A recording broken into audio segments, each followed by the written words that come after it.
Hey, West Village Church family. This week, Chris and his family are away for a much needed vacation, for some rest and some time to refresh. So I got the opportunity to give you a little bit of an update on what's happening in the life of our church. And first of all, I just want to remind each of us that as we continue to live life in the midst of this pandemic, that it's time to, as we've talked about before, unpack our bags. We don't know where life will go from here. We don't know when it's gonna go back to normal, but we suspect that it might not likely do that for a while and maybe never. And so we want to encourage any of you who have been sort of holding your breath to let it out and to start thinking through how you can live a new functional normal now. One of the ways that we as a church have been starting this process is by experimenting with what it would look like for us to do some live gatherings that are going to be smaller in size and meet the provincial requirements for an event size. And we've been doing that for the last couple of weeks, meeting outdoors where it's very safe, where we're able to spread out, where those who feel the need can wear masks, and it's been really, really good. It's been so good to worship Jesus together in community. It's been so good to just be encouraged and shaped by His Word, and to be reminded of the gospel through communion, which of course we're all bringing our own. We're not sharing communion, and we're doing that together. And we have these gatherings happening all throughout the city. We have one in Souk, one in Colwood, one in Langford, and one in Saanich. And so what I want to encourage you to do is, if you haven't yet done so and you want to be part of that, head over to our Facebook page and just sign up on one of the links there for the gathering that's going to be closest to you. One of the things that we've discovered as we have had this experiment to see what it would look like is that this is just something that we know is part of what it means to be a follower of Jesus. Gathering together is what we're called to do. And so we're now starting the process of looking at what it will look like for us to gather in maybe several smaller venues indoors in the fall as the weather changes, and to worship Jesus in groups of 50 or less. And I want to just say there, you might be hearing that and you might be wondering, hey, what's going on? Why would you even think about that? For those of you who are wary or nervous, I want to encourage you, but also to challenge you as well. First of all, I want to encourage you by reminding you, number one, that God is in control in the midst of this uncertainty. But number two, that we as a church will do our best to continue to find ways of being a community and for allowing participation in worship from a distance. We will still be streaming our gatherings, and we will continue to adapt to the circumstances as they unfold. We've said this time and time again, but we're taking this 1 week at a time. But as a way of challenge, I also want to just simply remind you of the words of the writer of Hebrews.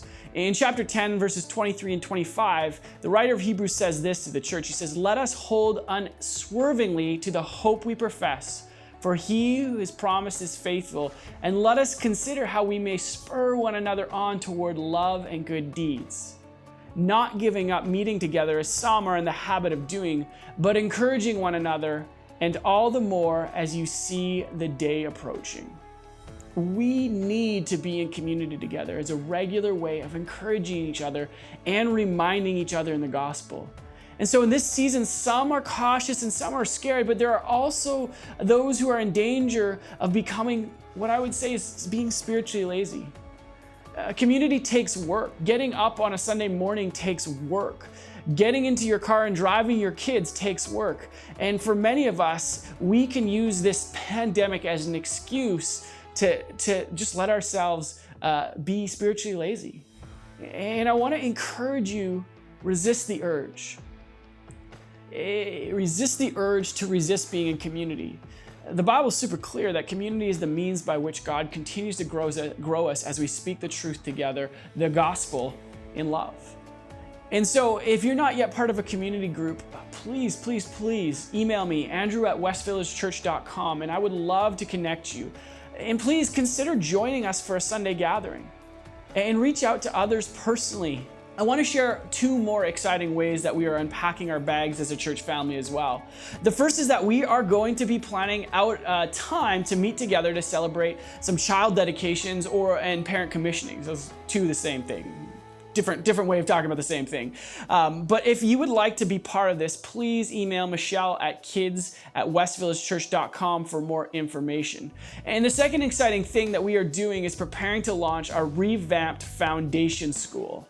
For those of you who want to take a deeper dive into the gospel, their Bible, or just grow in their theological understanding of our core beliefs, I want to invite you to watch our social media feeds for more information. We believe that this is such an important season, maybe more important than ever before for our church, to make sure that we are grounding our head, heart, and hands firmly in the truths of Jesus. And this is an amazing structured way to grow more deeply in that. And so if you have never done it, please sign up for year one. And for this season in particular, we are actually starting a second year. We're going to be doing a second year that focuses primarily on building a deeper biblical and theological understanding. And we believe that as you engage in this is actually going to flow out of you in how you shepherd your families, how you're on mission together, and how you continue to develop a time of daily diving deep into the Word of God. And one final reminder I want to just leave you with. We have been filling the freezer here at the office, but we've also had a ton of people come to utilize it. Some for others, some for themselves in times of need. But now we're almost empty, and we need you to come and refill it. And so just a couple of quick reminders. Please make sure if you're going to fill the freezer that you bring a fully prepared and ready to cook dish. And on the dish, make sure that's in a container that you don't need back. And then write the instructions for anything that they need to know for how to cook it, a full list of ingredients and the date that it was made. And if you're not sure when to come to the office, typically there's someone here between 9:30 and 3:30 Monday through Friday. Thanks, church family. I look forward to seeing many of you this coming Sunday. And once more, I just want to remind you, go and be the church.